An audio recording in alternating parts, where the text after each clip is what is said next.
Gumawa ako ng atsara ng papaya. Grabe, ang dami.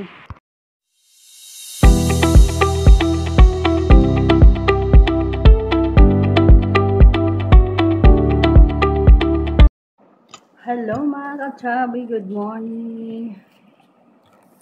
Meron tayong mga kachabi, dinalhan ako ni amo ng papaya. So, plano ko nito mga kachabi. Gawa tayo ng atsara ba. Hindi naman yun masisira kahit ilagay nyo doon sa lagayan. O diba? Bili lang ako mamaya ng loya doon sa tindahan mamayang gabi. Kasi pag aalis ako ngayon, parang siguro sirado o hindi ko alam. Mamaya na lang gabi, pagtapos nilang kumain dito, lalabas ako saglit, balatan ko lang to, o kaya raspahin ko lang para ma-ready ko na ba, para mamaya dito ko na luto. Hindi na ako magbalat-balat, o diba mga kasabi, makagulay na ako nito. Itong binalatan ko, gulay ko ito. Kasi na-miss ko talaga kumain ng papaya. Masarap sana ito mga kasabi pag pag meron kang sardinas, kaso lang wala. Pero titingnan ko mamaya, kaso lang wala ang akong pera. Binili ko ng binili ko pala ng gamot kasi nga yung ubo ko sobrang tagal na mga kasabi, hindi pa gumaling, kaya pumili ako nung nakaraang araw. Hilaw talaga. Alam niyo ba kwento nito mga kasabi, matagal na ako nakinili ko ng papaya. Kasi mga kasabi, ganito, dito si Lola kasi palagi dinadalhan ng kapaya. Sabi ko, meron ba kayong hilaw? Hingi ako kahit 2-3 lang. Eh ngayon, dinalhan ako ng marami. Masisira din naman to pag hindi ko lutuin. Kaya ayan, na lang, lutuin ko na ito, gawin ko ng atsara. Maribalan pa talaga sa ilalim mga kasabi, pero okay lang to. Gawin ng atsara. Ayan pahinog na siya. Pero okay lang to mga kasabi. Magantag ko siya sa atsara. Patikimin ko sila ng atsara.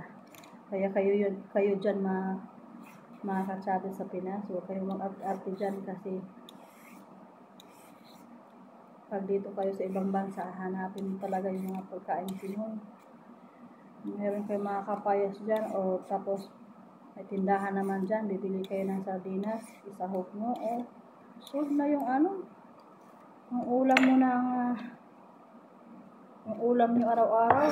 Tapos bili kayo meron kayong kaunting pira, ganon, bili kayo ng galunggong. Dito, hanapin talaga yan, kahit bulinaw pa yan. Hanapin talaga yan dito sa ibang bansa. Kaya huwag kayong mag-atake dyan pag nandyan kayo sa Pinas.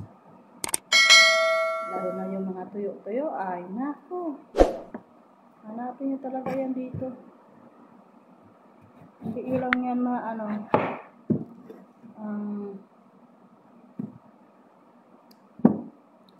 baga masabi nyo lang yan na ba't kami nagpo-post ng mga ganito ng mga pagkain mga Pinoy. Kasi namimiss namin yung mga pagkain Pinoy. Kasi dyan sa atin, mga pagkain lang to, mga pagkain mga pobre, mga mahihirap. Pero talagang hanapin mo to dito sa ibang bansa. Pag nandito ka, mahirap ka man o mayaman, talagang hanapin mo ito. Kaya huwag kayong arte-arte dyan.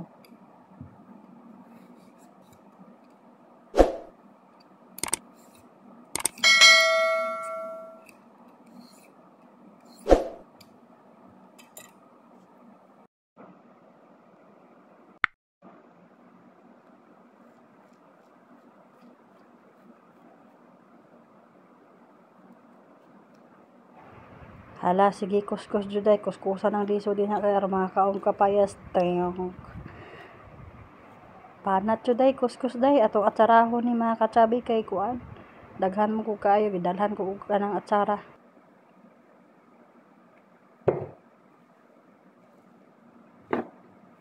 Ito lang yung gulayin ko.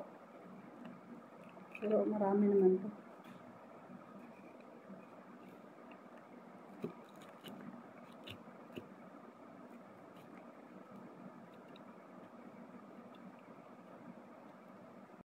So, ayan mga ka-chubby. Ito po yung nagawa ko na ano.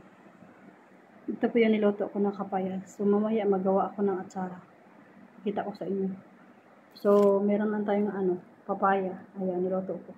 So, ito lang niluto ko, konti lang. Kasi ako lang kakain. Tsaka meron akong rice. Kasi meron tayong papaya. Diba? Kain tayo.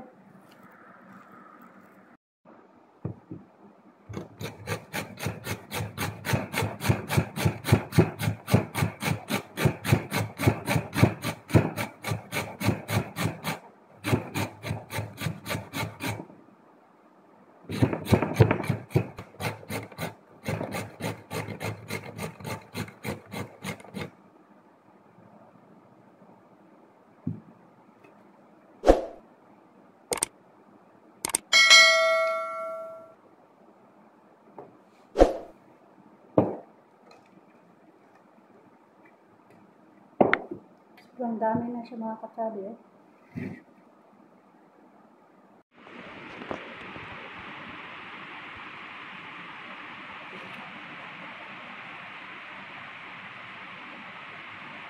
Atsara.